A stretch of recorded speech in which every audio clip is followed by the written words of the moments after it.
I'm sorry, Baroness, were you in the middle of something? My latest work, The Devil, History and Myth, a kind of biography. Who is he? What is he like? I mean, it's not like I've seen it in person before.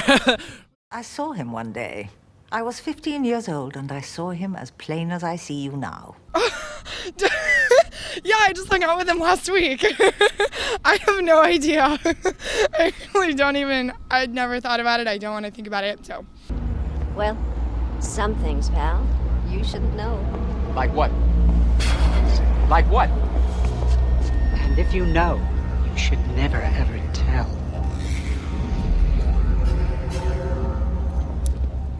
I like to say games here on Earth to kind of like stray people away from, I guess, kind of being like righteous or whatever, morally good or whatever.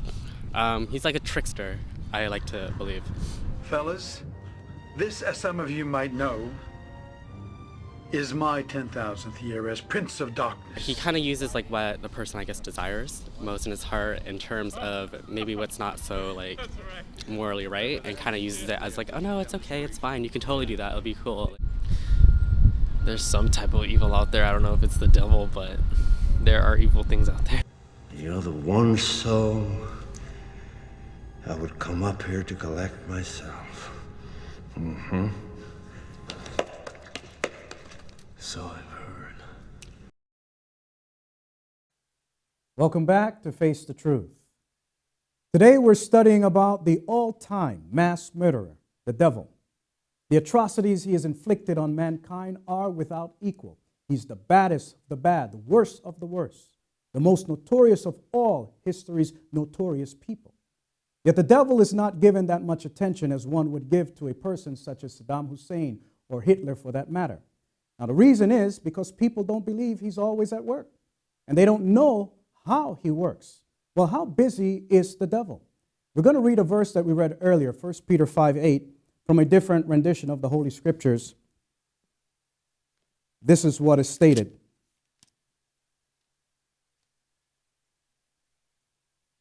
Stay alert. Watch out for your great enemy, the devil.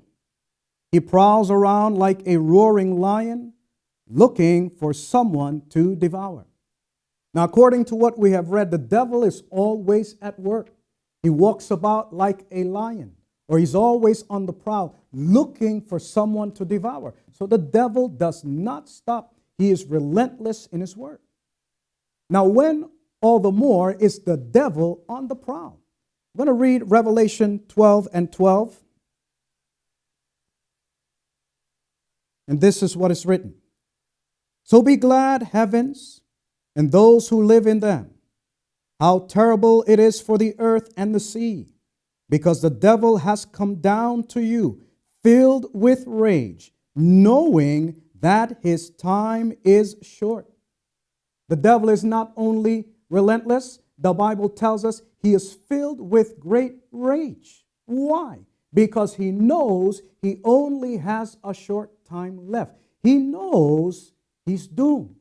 And so he's going to take as many people with him as possible. You know, this is similar to what happens to some criminals when they are cornered and have no place to escape. They decide that they'd rather go down in a blaze of gunfire and try and kill as many people as possible. This is also what the devil is doing at this moment. And so the Bible says it's a terrible time for the earth. Now, most people today refuse to believe that they can be or they are victims of the devil. Some doubt that the devil even exists. Now, let's take a look at this.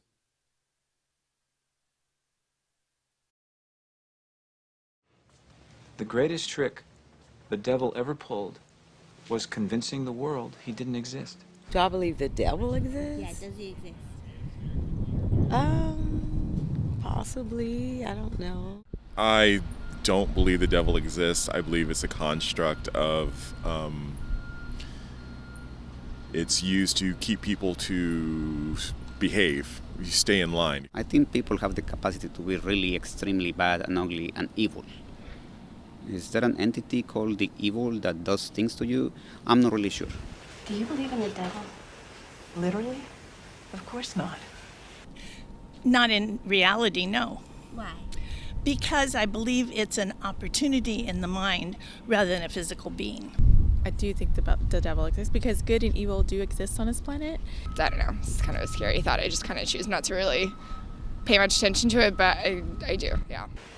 So would you if you've seen what I've seen. Not even just from personal experience, but just like hearing a lot of people and watching TV and going through everyday life. Like I feel like there is evil in the world. You truly believe in the devil, Baroness? Enough to devote my life and my library to him. Not to mention many years of work. Don't you? Almost. Now, as we said earlier, most people today refuse to believe that they can be or are victims of the devil. Now, maybe it's because of the way he is portrayed in movies, art, and literature. Nothing they've seen in the media has ever happened to them. But maybe if people knew what it truly means to be a victim of the devil and how many victims he already has, they would think twice. Well, first, let's find out how many are already his victims. For the answer, we'll go to the Holy Scriptures. Revelation again, chapter 12, and the verse is 9.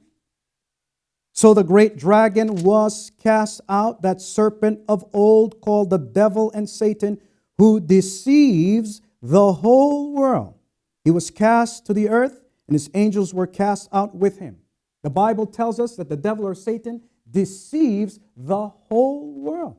Now we must remember that he has been at work since the beginning and has never taken a break or gone on vacation. And nowadays, he's even more relentless. Now, does this mean there is nothing we can do or we are all destined to become his victims? No, there is something we can do. But first, we need to find out, or we need to know how he operates. Now, we'll find out when we return on Face the Truth.